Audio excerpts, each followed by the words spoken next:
اصول افتاء بنیادی تعارف اور امہات کتب.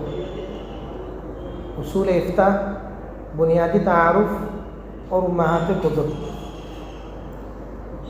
جیسے اجتہاد کے اصول مقرر ہیں اور جیسے مسائل کے استنباط کے اصول مقرر ہیں، اسی طریقے سے فتوے کے بھی اصول مقرر ہیں. فتوے کے بھی اصول مقرر ہیں اور یہ پورا ایک مرتب فن ہے فتوے سے متعلق، اور اس کو عام طور پر رسم المفتی کے نام سے تعبیر کیا جاتا ہے. اس فن کو رسم المفتی کے نام سے تعبیر کیا جاتا ہے اور اصول افتاء بھی کہہ دیتے ہیں. رسم المفتی یا اصول افتاء کے نام سے اس فن کو تعبیر کیا جاتا ہے. اور اگر اس فن کا خاکہ پیش کرنا چاہیں کہ اس فن کے اندر ہوتا کیا ہے، جسے آپ کہہ لیں کہ اصول افتاء کا بنیادی خاکہ اور بنیادی تعارف، تو اس طرح کہہ سکتے ہیں کہ اس میں سب سے پہلے تو فتوے کی اہمیت کیا ہے اور فتوے کی نزاکت اور حساسیت کیا ہے، اس پر گفتگو ہوتی ہے کہ فتویٰ کتنا نازک ترین اور باریک کام ہے، کہ جس کے بارے میں فقہاء نے لکھا کہ المفتی موقع عن اللہ سبحانہ و تعالی، کہ مفتی اللہ تعالیٰ کی نیابت میں دستخط کرنے والا ہوتا ہے اور اللہ تعالیٰ کی نیابت میں مسئلہ بیان کرنے والا ہوتا ہے. وجہ یہ ہے کہ شریعت تو اللہ تعالیٰ کی طرف سے ہے اور مفتی جو حکم بیان کرتا ہے وہ اسی حکم شرعی کو آگے نقل کرتا ہے، تو اللہ تعالیٰ کی نیابت کر رہا ہوتا ہے. اتنا نازک منصب ہے، اور اللہ تعالیٰ کی غلط نیابت پر کیا وبال آئے گا یہ بھی بہت خطرناک ہے. ایک روایت میں آتا ہے کہ نبی کریم صلی اللہ علیہ وسلم نے فرمایا اجرؤکم علی الفتیا اجرؤکم علی النار، کہ تم میں سے جو فتویٰ دینے میں زیادہ جری ہوگا وہ اپنے آپ کو جہنم پر پیش کرنے میں بھی جرأت کرنے والا ہوگا. یعنی فتویٰ دینے میں انسان اگر جری ہو اور بغیر کسی احتیاط کے جب بھی اس سے کوئی مسئلہ پوچھا جائے وہ مسئلہ فوراً بیان کر دے اور ذرا بھی تأمل نہ کرے، ذرا بھی غور و فکر اور تدبر نہ کرے، تو یہ شخص اپنے آپ کو جہنم کو پیش کرنے کے لیے تیار ہے. اور بھی اس عنوان کے ضمن میں کہ فتوے کی اہمیت اور حساسیت کیا ہے، طویل کلام اور فقہاء کے اقوال ذکر کیے جاتے ہیں اور آپ علیہ السلام کی روایات اس حوالے سے منقول ہوتی ہیں. تو ایک تو اس میں یہ ہوتا ہے اصول افتاء میں ابتدا اس طریقے سے ہوتی ہے. پھر آگے فتوے کے مناہج ذکر ہوتے ہیں کہ فتویٰ فی عہد النبی صلی اللہ علیہ وسلم و فی عہد صحابتی و تابعین، اس طرح مناہج پر بات ہوتی ہے. اور اسی طریقے سے فتوے کا شرعی حکم کیا ہے. بعض اوقات فتویٰ دینا فرض عین ہو جاتا ہے اور بعض اوقات فتویٰ دینا فرض کفایہ ہو جاتا ہے، بعض اوقات مستحب ہوتا ہے، بعض اوقات مکروہ ہوتا ہے، بعض اوقات حرام ہوتا ہے. تو یہ ساری صورتیں اس میں بیان کی جاتی ہیں. اور اسی طریقے سے فتویٰ نویسی کے جو اصول و قواعد ہیں، فتویٰ نویسی کے جو اصول و قواعد ہیں وہ اس میں ذکر کیے جاتے ہیں کہ سوال کرنے کے آداب کیا ہیں. یعنی ایک تو ہوتا ہے استفتاء، ایک ہوتا ہے فتویٰ. استفتاء جو سوال آیا تو سوال کس طریقے سے کیا جائے، سوال کرنے کے آداب کیا ہیں، اور سوال نامے کی تعبیر کیسی ہونی چاہیے، کس طریقے سے سوال نامے کو مرتب کیا جائے، اور سوال کی نوعیت کیسی ہونی چاہیے. سوال ضروری ہو، بے مقصد سوال نہ ہو، بے فائدہ سوال نہ ہو، ایسی بے جا سوال نہ کیا جائے، اور اسی طریقے سے کوئی ایسا سوال نہ ہو کہ جس سے قرآن و حدیث پر اعتراض لازم آ رہا ہو، کوئی ایسا سوال نہ ہو. اسی طریقے سے متشابہات کے بارے میں بے جا سوالات نہ کیے جائیں، مشاجرات کے بارے میں بلا وجہ سوالات نہ کیے جائیں، اور اپنی علمی برتری کو ظاہر کرنے کے لیے اور اپنے علمی مقام و مرتبے کو واضح کرنے کے لیے سوالات نہ کیے جائیں، یعنی اس طرح کا کلام ہوتا ہے اور اس طرح کی گفتگو ہوتی ہے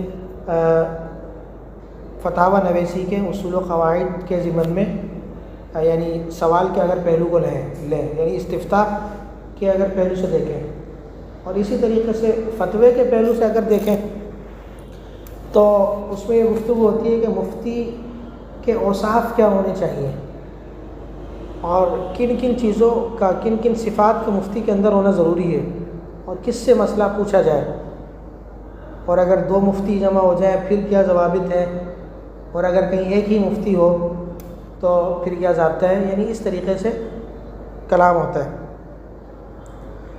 اور ایک مفتی کو، ایک مجیب کو، جواب دینے والے کو کن امور کا خیال رکھنا چاہیے جواب دیتے وقت، اس پر تفصیلی گفتگو ہوتی ہے کہ وہ جواب دینے میں جلد بازی نہ کرے بلکہ غور و فکر سے کام لے اور تدبر سے کام لے۔ اسی طریقے سے کسی خاص کیفیت کے اندر جواب نہ دے، یعنی وہ غصے کی حالت میں ہے یا بہت زیادہ بھوک اس کو لگی ہوئی ہے، یعنی کہ خاص کیفیت اس کے اوپر طاری ہے جس کی وجہ سے اس کی طبیعت متاثر ہے، تو ایسی کیفیت کے اندر اس کو چاہیے کہ فتویٰ نہ دے، کیونکہ وہ اپنی عام جو معمول کی طبیعت ہے اس میں نہیں ہے، تو ممکن ہے کہ اس سے خطا ہو جائے۔ اسی طریقے سے وہ مستفتی کے عرف کا خیال رکھے۔ وجہ یہ کہ بہت سے جو مسائل ہیں، جیسے طلاق کے مسائل ہو گئے اور یمین کے مسائل ہو گئے اور دیگر مسائل، ان کا تعلق عرف سے بہت زیادہ ہے، کہ ہمارے عرف میں ایک لفظ وہ طلاق کے معنی میں استعمال ہوتا ہے اور کسی اور عرف میں نہیں ہوتا، تو ہمارے عرف میں طلاق واقع ہو جائے گی، اور جہاں نہیں ہوتا استعمال وہاں طلاق واقع نہیں ہوگی۔ تو اس طرح عرف بھی مجیب کے سامنے ہونا چاہیے اور مفتی کے سامنے ہونا چاہیے۔ اور اسی طریقے سے سوال کا جو جواب ہے وہ بہت زیادہ مختصر نہ ہو، کہ چیز واضح ہی نہیں ہو رہی، کوئی سوال پوچھا وہ اس کا حکم یعنی عدم جواز کا ہے، تو مفتی یہ جواب دے دیتا ہے کہ جائز نہیں یا نہیں، بلکہ اس کو چاہیے کہ کچھ پہلوؤں کو واضح کر دے، اگر کوئی قیود لگانی ہے یا کوئی شرائط ہیں تو وہ شرائط بھی ذکر کر دے، مطلق اس طریقے سے جواب نہ دے کہ سامنے والے کو سمجھنے میں مشکل ہو۔ اور پھر اسی طرح آگے کلام ہوتا ہے کہ جواب دینے کا انداز کیا ہے، اور جب کوئی فتویٰ تحریر کیا جائے تو دعاؤں کا اہتمام کیا جائے، اور جواب لکھنے سے پہلے حمد و صلات کا اہتمام کیا جائے۔ یہی وجہ ہے کہ فتوے میں آپ نے دیکھا ہوگا الجواب حامدن و مسلین، اور مختلف طرز ہوتے ہیں، کوئی تعبیر اختیار کرتا ہے اور وہ ثوابدید پر موقوف ہے، لیکن حمد و صلات ہی مقصد ہوتی ہے۔ اور اسی طریقے سے فتویٰ دیتے وقت مستفتی کی حالت کو بھی پیش نظر رکھے، کہ اگر مستفتی جری معلوم ہو رہا ہے تو تحدید کے واسطے کوئی قید بھی لگائی جا سکتی ہے کہ جس سے وہ ڈر جائے اور اس کے اندر جرت ہے وہ جرت کچھ کم ہو جائے اس کی کیفیت کو دیکھتے ہوئے۔ اگر وہ پہلے ہی ڈرا ہوا ہے اور وہ حکم شرعی معلوم کر کے اس پہ عمل کرنا چاہتا ہے تو پھر تو صحیح ہے، لیکن اگر وہ جری ہے اور وہ گناہ کو صحیح معنی میں گناہ سمجھ نہیں رہا ہے تو جواب میں اس طرح بھی نقل کیا جاتا ہے کہ یہ بہت گناہ کا کام ہے اور اس پر سخت وعیدیں آئی ہیں، تو اس کی حالت کو دیکھتے ہوئے۔ اور اسی طریقے سے مفتی کو چاہیے کہ کوئی ایسے ہیلے مستفتی کو نہ بتائے کہ جس کی وجہ سے سامنے والے فریق کو نقصان ہو، کہ مستفتی کا بہت زیادہ ہمدرد بن جائے اور اس کو کچھ ایسے ہیلے بتا دے کہ آپ یہ اختیار کریں، اور ان ہیلوں کی اختیار کرنے سے سامنے والے فریق کو نقصان ہو رہا ہو، تو مفتی کو ایسا بھی کرنا نہیں چاہیے۔ ہاں کوئی ایسا ہیلا ہو جس میں کسی فریق کا نقصان نہ ہو بلکہ فائدہ ہو،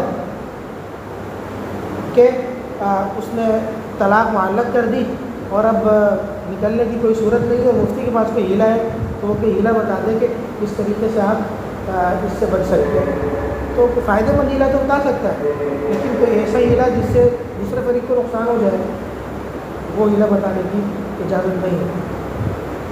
اور پھر اس فن میں تقلید کی بحث ہے اور مذہب غیر پہ فتویٰ دینے کا کیا ضابطہ اور اصول ہے، اس قسم کا کلام ہے، اور سد ذرائع اور اس قسم کی دیگر چیزیں اس میں زیر بحث آتی ہیں۔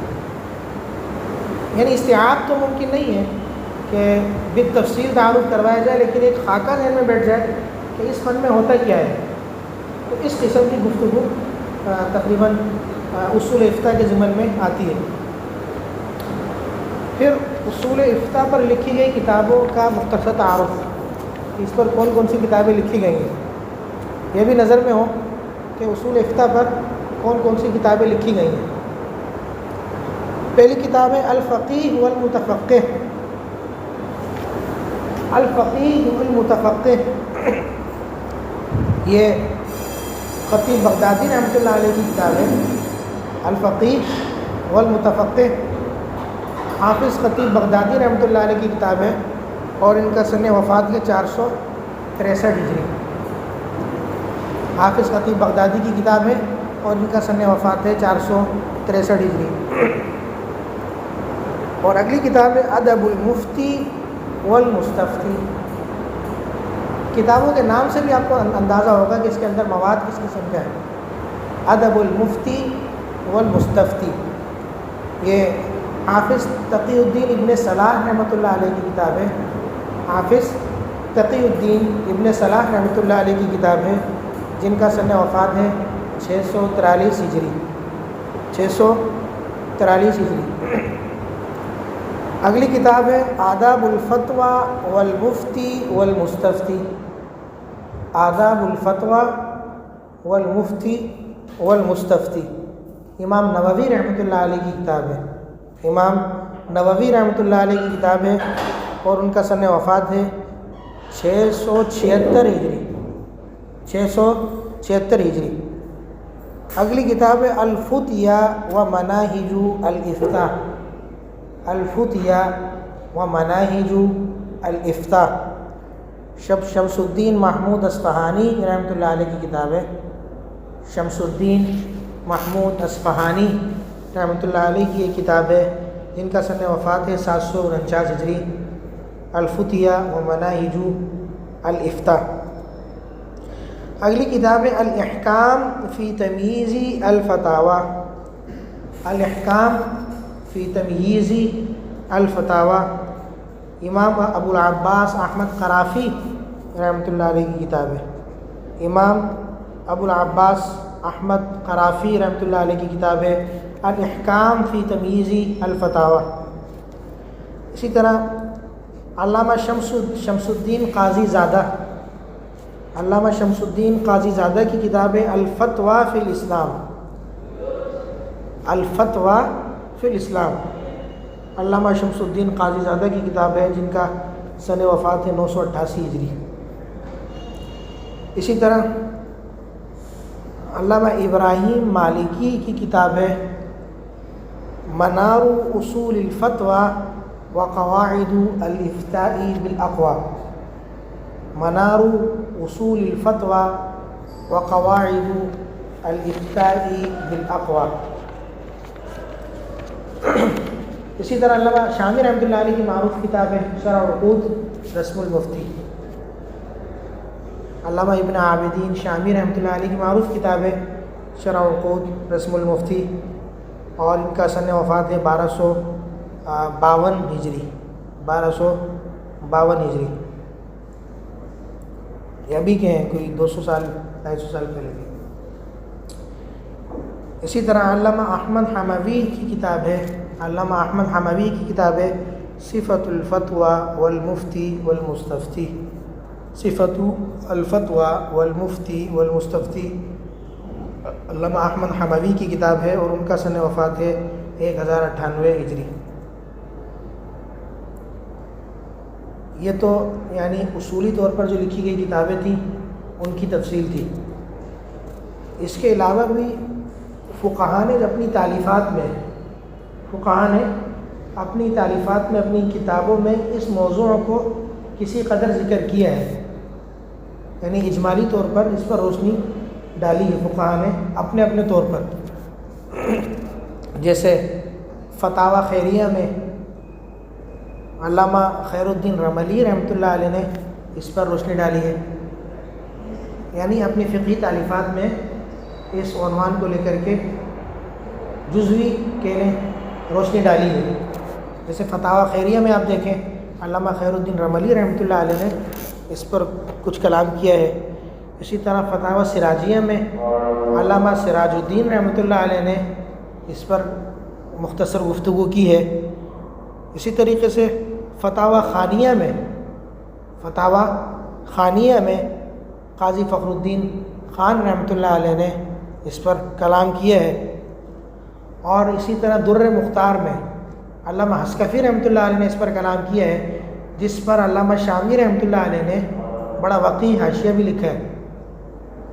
در مختار میں علامہ حسکفی رحمۃ اللہ نے اس پر کلام کیا ہے اور علامہ شامی رحمۃ اللہ علیہ نے اس کی تفصیل کی ہے۔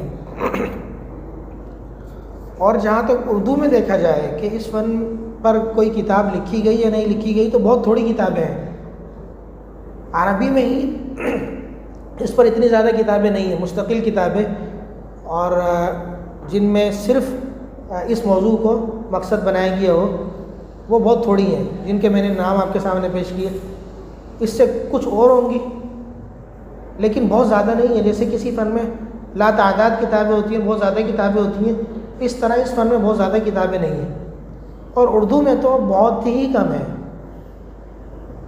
اردو میں آپ کو ملیں گی شرح عقود کے تراجم مل جائیں گے، شرح عقود کے تراجم مل جائیں گے، اور شرح عقود پر تعلیقات مل جائیں گی، اور ایک دو کتابیں اردو میں اور مل جائیں گی، لیکن اردو میں مستقل اس پر بہت زیادہ کتابیں نہیں ہیں۔ اور یہ فن ایسا ہے کہ اس میں اردو میں کام کرنے کی بہت زیادہ ضرورت ہے۔ شرح عقود پر ایک معقول ترجمہ اور تعلیق مفتی سعید احمد صاحب پالنپوری رحمۃ اللہ علیہ کی بھی اردو میں اگر دیکھنا ہو تو شرح عقود پر ترجمہ ہے، اور پھر اس کے اشعار ہیں ان پر تعلیق ہے، حاشیہ ہے اور شرح ہے، مفتی سعید احمد صاحب پالنپوری رحمۃ اللہ علیہ کی، جن کا بھی قریب میں انتقال ہوا۔ انہوں نے اس کا نام رکھا ہے آپ فتویٰ کیسے دیں، آپ فتویٰ کیسے دیں کے نام سے، اور اس پر مفتی سلمان منصور پوری دامت برکاتہم کا بھی اس کتاب پر کچھ کام ہے۔ یہ کتاب معروف ہے۔ اور اسی طریقے سے شرح عقود پر ایک اور کام ہے مفتی رفیع عثمانی صاحب کا بھی، وہ بھی اچھا کام ہے۔ اس کے علاوہ بہت زیادہ اس پر لکھا نہیں گیا اردو میں۔ اور عربی میں کتاب رہ گئی شیخ الاسلام صاحب کی، وہ چونکہ ابھی کی کتاب ہے، اصول لفتہ و آداب ہو، یہ بھی اچھی کتاب ہے، اور بہت سے مدارس میں داخل نصاب بھی ہے اصول لفتہ و آداب ہو۔